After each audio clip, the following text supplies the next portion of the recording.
Namaskar and welcome to my YouTube channel Back from the Jaws of Danger। आज एकदम अलग story डाल रहा हूँ। ये क्रोकोडाइल्स है ना, मगरमच्छों के बारे में। उड़ीसा में एक जगह है केंद्रपाड़ा।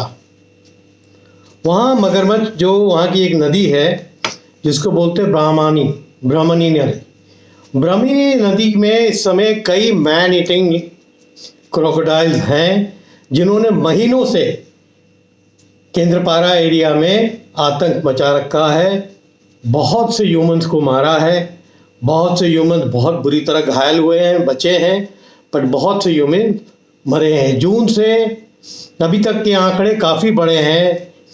डर के मारे गांव वाले नदी के किनारे जाने को डर रहे हैं, पर बहुत ज़्यादा मजबूरी है उनकी, क्योंकि उनकी पूरी जीवन शैली उस नदी के पानी के ऊपर निर्भर है। बर्तन धोना है तो नदी में जाना पड़ता है, कपड़े धोना है तो नदी पे जाना पड़ता है, पानी लाना है घर के लिए, काम के लिए, तो नदी से लेके आना पड़ता है। क्योंकि अभी तक वहाँ पर जो आपका वो होता है चापाकल जिसको बोलते हैं, हैंड पंप जो लगे थे वो काम नहीं कर रहे हैं, और पानी की सुविधा सरकार ने उन कई गांवों में नहीं दी है। तो जहाँ जहाँ के लोग बिल्कुल निर्भर हैं, जो बिल्कुल निर्भर हैं, वो बेचारे शिकार होते जा रहे हैं। 10 साल का बच्चा लो, जवान आदमी लो, औरत लो, बूढ़ी औरत लो, जो नदी के किनारे जा रहा है, जब मौका मिलता है उसको खींच लिया जाता है। और आप लोग को एक चीज़ बता दूं कि ये केंद्रपाड़ा में जो ब्राह्मणी नदी है, इसके अंदर तीनों तरह के क्रोकोडाइल्स पाए जाते हैं। एक तो है जो सॉल्ट वाटर होता है, वो भी है, वो बहुत बड़े साइज़ का होता है, वो 15-15 फीट 16-16 फीट के होते हैं। और एक होता है जो अपना ट्रेडिशनल मगर होता है, वो भी बड़े साइज़ का होता है। और तीसरा होता है जो आपका जो छोटे साइज़ का होता है, जिसका थूथन थोड़ा सा लंबा होता है, तो वो भी होता है। बट सबसे ज़्यादा जो घातक है ना, ये सॉल्ट वाटर वाले जो हैं, ये जो नदी में रह रहे हैं, यहाँ भी रहते हैं। और उड़ीसा में बड़ा फेमस लेक है चिलिका लेक। चिलिका लेक में तो ऑलमोस्ट 70% क्रोकोडाइल्स जो हैं वो सॉल्ट वाटर वाले हैं, यानी बड़े साइज़ के। सॉल्ट वाटर का मतलब कि वो समुद्र वाला जो पानी है उसमें भी रहने के आदी है, और फिर वो नदी वाले पानी में भी रहने के आदी है। जबकि मगर और ये जो बड़े लंबे थूथन वाला जो होता है, ये नदी के ही क्रोकोडाइल्स होते हैं। तो बड़े इंसानों के पर अटैक हुआ, बड़े इंसान पे वहाँ के मैं लोकल न्यूज़ पे देख रहा था, बट मेरे को लैंग्वेज उड़िया इतना समझ में नहीं आती। फिर भी ये तो समझ में आ रहा था कि वहाँ पानी की स्कैरिटी, यानी पानी की स्कार्सिटी की वजह से लोग नदियों की तरफ जाते हैं कि घर में पानी भरने को नहीं है, पीने को नहीं है, बर्तन धोने को नहीं है, कपड़ा धोने को नहीं है, और सब नदी के भरोसे ही रहते हैं।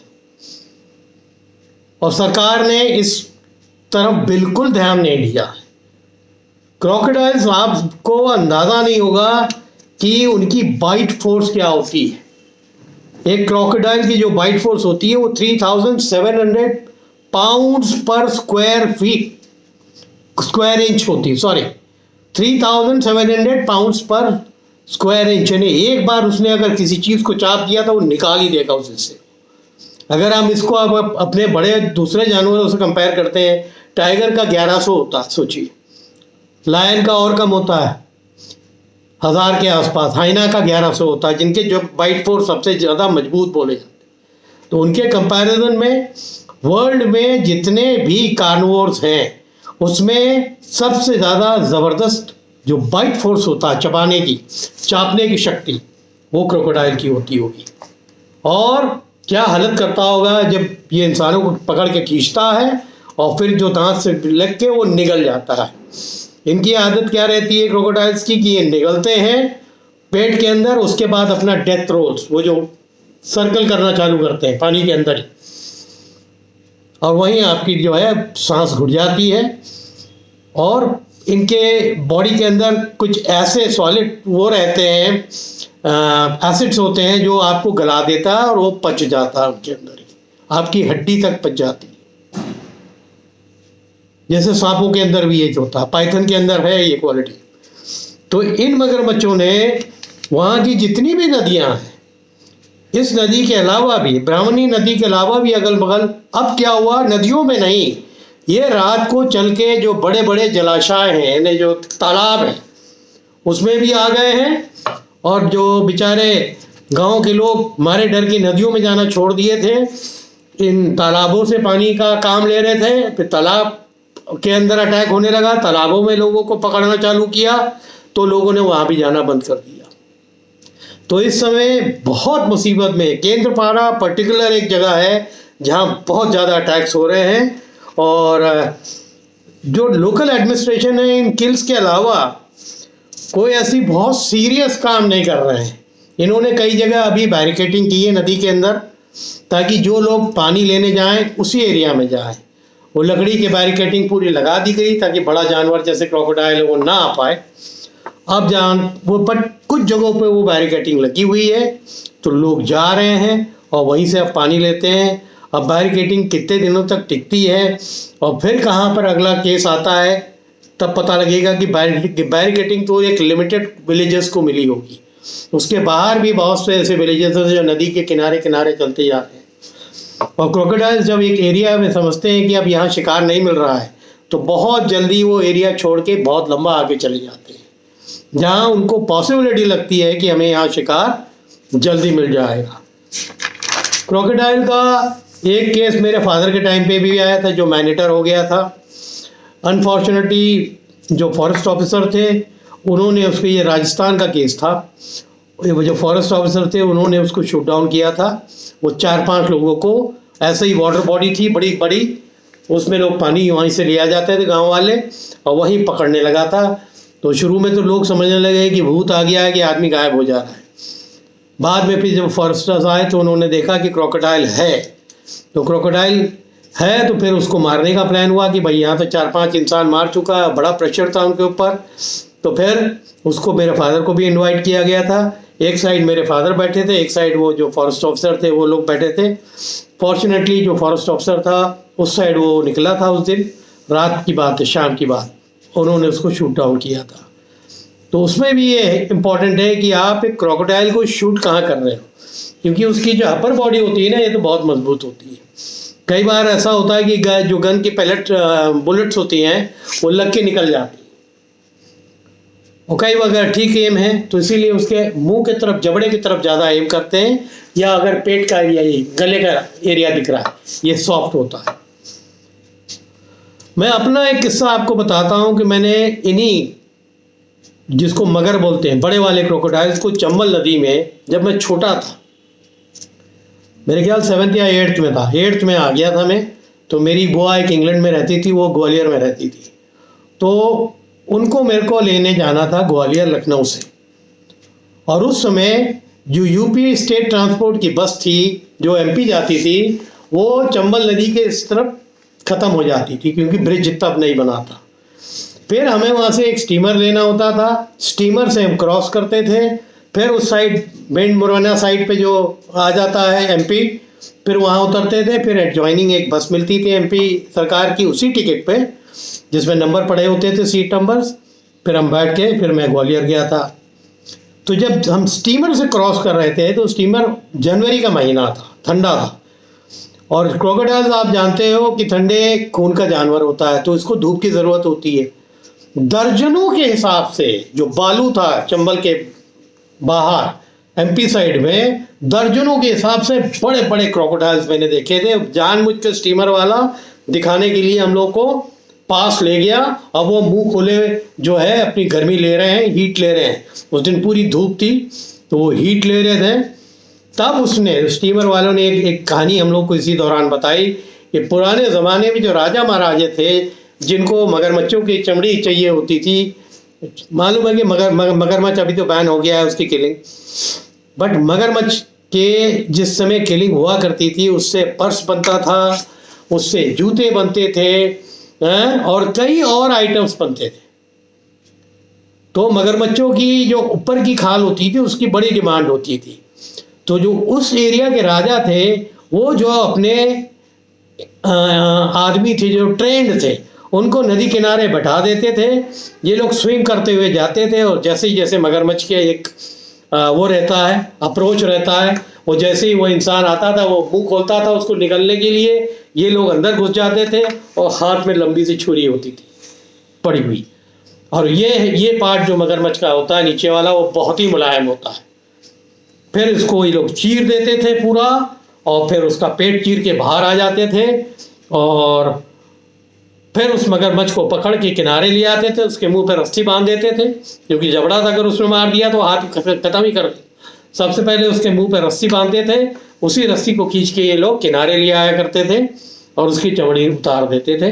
फिर उस चमड़ी को फैक्ट्रीज में भेजा जाता था, जिससे जो भी अटैची बनती थी, पर्स बनते थे, जूते बनते थे और बड़े महंगे बिकते थे। इसी वजह से गवर्नमेंट ने मगरमच्छों की किलिंग्स को बैन लगा दिया, तब से मगरमच्छ सर्वाइव हुए हैं। और दिक्कत ये थी कि ये खाली एक जगह नहीं होता था, जहाँ भी बड़े वाले क्रोकोडाइल मिलते थे वहाँ उसकी किलिंग के बड़े अलग अलग तरीके होते थे। उनमें से एक ये होता था, कुछ तो खैर राइफल से ही शूट कर देते, फिर जाते थे वो अपना नाव से जाके उसको खींच के ले आते थे। बट ये जो टेक्निक मैंने बताई है आपको, वो ये मेरे को बड़ी अजीब लगी और बड़ी रेयर लगी कि छोटी काठी के लोग जो थे उनको लेते थे, जो ऐसे ही मुंह खोले। अब एक बड़ा मगरमच्छ है जो 17-18 फीट का है, तो समझिए कि इतना बड़ा मुंह खोल रहा है। अगर इतना बड़ा मुंह खोल रहा है तो इंसान ऐसे ही अंदर चला जाएगा। और उसके हाथ में चोरी रहती थी, वो नीचे वाला हिस्सा इसका चीर देता था। तो ये बड़ा अजीब सा मेरे को लगा सुन के, बट वो सच था। मैंने आके फादर से भी कंफर्म किया कि क्या इस तरह की स्टोरीज थी वगैरह। उन्होंने भी कहा कि मैंने सुना तो है कि राजा महाराजे ये करते थे। तो बड़ा विचित्र तरीके हैं कि जानवरों को मारने के। इंसान एक ऐसा जानवर है जो किसी को भी नहीं छोड़ता, ना टाइगर को छोड़ेगा, ना लेपर्ड को छोड़ेगा, ना हाथी को छोड़ेगा, ना मगरमच्छ को छोड़ेगा। वो एक ऐसी स्पीसीज है कि उसको जो है दूसरे को मारना ज़्यादा पसंद है।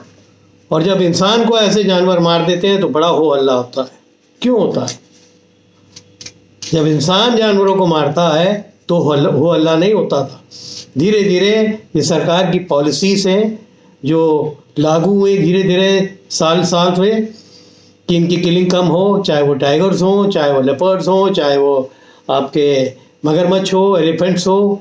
अब आपको मैं किस्सा बता रहा हूँ ऐसा कि एक टाइम पे, ब्रिटिश टाइम पे, जो लीडर जाता था हंटिंग में, जिसमें 20-20 हाथी जाते थे, जिसमें ऐसे ऐसे औहदे हैं, मैं आपको फोटो लगा के दूंगा कि ऐसे औहदे हैं जैसे राजकुमार बैठ के जा रहा है, पूरी गद्दी लगी हुई है, बड़े औहदे, वहाँ से लेके सबसे बड़े हाथी के ऊपर वो लगता था और 2-2 अंग्रेज उस पर बैठते थे और हाथों में झंडे होते थे, एक नीला झंडा, एक लाल झंडा, एक सफ़ेद झंडा।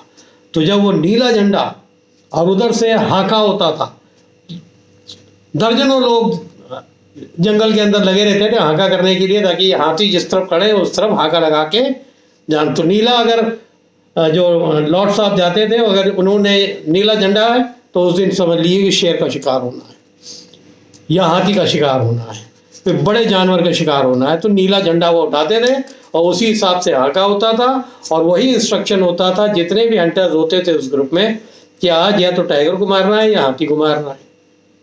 तो वैसे ही क्रोकोडाइल्स के ऊपर भी होता था। और जब लाल झंडा वो ऊपर करते थे तो ये होता था कि जो भी सामने आ रहा है, चाहे वो लेपर्ड आ रहा है, चाहे वो टाइगर आ रहा है, चाहे वो हिरन आ रहा है, चाहे वाइल्ड बोर आ रहा है, वो मारना है। ठीक है? आग तक लगा देते थे ये लोग, पीछे से जंगल में आग लगा देते थे। जब हाथे से काम नहीं बनता था तो ये लोग पीछे आग लगा देते थे ताकि वहाँ से डर के मारे जानवर भाग के इस साइड आए। और यहाँ लाइन से हाथी का पूरा वो मजमा लगा रहता था, जो राइफल लिए हुए अंग्रेज सब रेडी होते थे। तो ऐसे ऐसे तरीके से इन लोगों ने जानवरों को हमारे यहाँ मारा है, दयनीय तरीके से, बहुत खराब तरीके से। तो उम्मीद करता हूँ कि एक मेन तो आज क्रोकोडाइल का था। और मेरे को एक हमारे सब्सक्राइबर, उन्होंने रिक्वेस्ट किया था कि सर ऐसा है कि केंद्रपाड़ा में बहुत ज़्यादा किलिंग हो रही है। फिर मैंने उसको स्टडी किया, वाकई बहुत किलिंग हो रही है।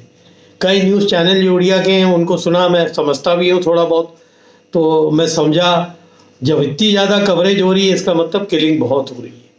हर एक हफ्ते में 10 दिन में एक किलिंग हो जाती है कहीं ना कहीं, उसी नदी के अंदर या आसपास की कुछ नदी है। फिर आपको मैंने बताया कि तालाब में भी घुस गए वो रातों रात, जो बड़े तालाब थे। लोगों ने कहा कि भाई वहाँ नदी में नहीं जाएंगे, वहाँ जान का खतरा है, तालाब की तरफ आए, तो वहाँ भी 2-3 को मार दिया। तो लोगों ने तालाब की तरफ भी जाना बंद कर दिया। तालाब तो एक छोटा एरिया होता है, उसमें तो आप पकड़ के शूट डाउन कर सकते हैं, बट नदी में आप कैसे ढूंढोगे कि कौन सा? 1-2 उन्होंने पकड़े भी हैं, बड़े 13 फीट 14 फीट का क्रोकोडाइल उन्होंने पकड़ा भी है, बट वो क्या गारंटी है कि वही है जो मैनीटर है? बहुत से हैं जो साइज़ में बड़े हैं बट मैनीटर नहीं है, बहुत से हैं जो साइज़ में छोटे होंगे बट मैनीटर है। तो अभी तक वो आइडेंटिफाई करना, मगरों को जहाँ खासकर बहुत ज़्यादा मगर है तो आप आइडेंटिफाई नहीं कर सकते जल्दी, जब तक ये ओवर साइज ना हो और वो किलिंग कर रहा हो तो आदमी पहचान लेगा। अगर वो मगर आसपास के वेट वाले हैं तो आदमी आइडेंटिफाई नहीं कर सकता। अगर आप रिवर बैंक से उसको देख रहे हैं और बीच में वो किलिंग कर रहा है तो वहाँ तो उसका बहुत थोड़ा सा हिस्सा दिखता है, फिर वो खींच के नीचे ले जाता है। जो कुछ करना होता है वो पानी के नीचे करता है किलिंग करने के बाद, जो आप देख नहीं सकते। तो क्रोकोडाइल जब मारने पे उतरा है तो उसको पहचानना और उसको मारना बहुत मुश्किल काम है। तो ये बहुत बहुत बहुत चिंता का एक विषय है जो केंद्रपाड़ा में इस समय चल रहा है कि लोग को पानी नदी से ही नसीब हो रहा था, उनकी जो जीवन चल रहा था, जो निर्भर था, वो टोटल नदी के पानी पे था, और अब वो पानी के पास जाने को डर रहे हैं। तो बहुत चिंता की विषय है। हो सकता है कि भाई इस तरह के वीडियोस बने और न्यूज़ चैनल ने बहुत उसको कवर किया है, तो उड़ीसा गवर्नमेंट को इस चीज़ को बहुत सीरियसली लेना चाहिए, क्योंकि उड़ीसा में और भी रिवर्स हैं जहाँ क्रोकोडाइल्स काफ़ी है, मैंने सुना है। और चिलिका लेक जो इतना फेमस है, उसमें जो है बहुत से salt water crocodiles, salt water किस तो बहुत बड़े बड़े साइज होते हैं, 18 फीट 19 फीट 20 फीट, ये बड़े बड़े होते हैं, and they are very dangerous, very attacking. तो ये आज क्रोकोडाइल के ऊपर मैंने ये वीडियो डाला है। होप करता हूँ कि आप लोग लाइक करेंगे, और लाइक करने के अलावा चिंता भी करिए कि ऐसा हो रहा है दुनिया में। हम आराम से बैठे हुए कहानी सुन लेते हैं घर के अंदर बैठ के, बट जिनके ऊपर बीत रही होगी कितनी ज़्यादा डेंजरस लाइफ व्यतीत कर रहे हैं, क्योंकि क्रोकोडाइल्स नॉर्मली पानी में नहीं, रात को they move out of the water. कई लोगों को गांव से भी खींच के ले गया, वो खड़ी नदी के अंदर नहीं खींच ले गया, जो नदी से सटे हुए गांव थे वहाँ से भी लोग सोते हुए गर्मी में थे, उनको खींच के ले गया। तो आप समझ लीजिए कि क्रोकोडाइल्स का मेनेस हो गया है एकदम उस एरिया में, और उड़ीसा गवर्नमेंट को इसमें ज़रूर कुछ बहुत स्ट्रॉन्ग स्टेप्स लेने चाहिए। कैसे वो बैरिकेडिंग करेंगे उस एरिया को, कैसे रोकेंगे लोगों को नदी पे जाने से, कैसे उनकी जो पानी की सप्लाई कम हो रही है उसकी भरपाई करेंगे वो हैंड पंप्स लगा लगा के, ताकि लोग वहाँ ना जाए। ये बड़ी अर्जेंट नीड है। मैं होपफुली गवर्नमेंट इस चीज़ को बहुत सीरियसली ले, ताकि और लोगों की जान ना जाए। होप करता हूँ ये वीडियो आपने पसंद किया हो गया। अगर आपने पसंद किया है तो इसको लाइक करिए, सब्सक्राइब करिए, ताकि मैं और वेरिएशंस में वीडियो डालूं। अगला जो वीडियो होगा वो मेरा एलिफेंट का है, एलिफेंट अटैक का है, मेरे ही कुक्स के ऊपर, जिनकी 2 स्टोरीज मैंने डाली थी। कैसे वो बचा, कैसे उसने अपने आप को बचाया, और एक एलिफेंट जो मस्त में था, जो सबसे डेंजरस वही होते हैं जो मस्त में होते हैं और उनको हर्ट से भगा दिया जाता है। वो बड़े साइज़ का होता है, कोई एलिफेंट जो डोमिनेंट होता है वो भगा देता है, और जो भाग के आता है ना वो बहुत विनाश करता है। चाहे गांव हो या लोग हो, चाहे सड़क के ऊपर अटैक करना हो, वो फिर उसका दिमाग काम नहीं करता, बिकॉज उसको लगता है कि वो अब ग्रुप से निकाल दिया गया है, वो कहाँ जाए, क्या करे, वापस कैसे आए, या किस हर्ड में जाए, उसको कहाँ से हथनी मिलेगी। तो मस्त का मतलब है कि वो उनकी मीटिंग का टाइम होता है, तो उस समय उनका दिमाग बहुत गर्म होता है। तो उसकी स्टोरी डालूंगा, वो कैसे वो बचा था। ठीक है, तो अभी के लिए इतना ही। होपफुली आप लोग सब हेल्दी होंगे। देख रहे हैं मैंने हाफ जैकेट पहनना चालू कर दिया है क्योंकि ठंडा है, और आप लोग भी सावधान रहिए और तगड़े से रहिए। Thank you.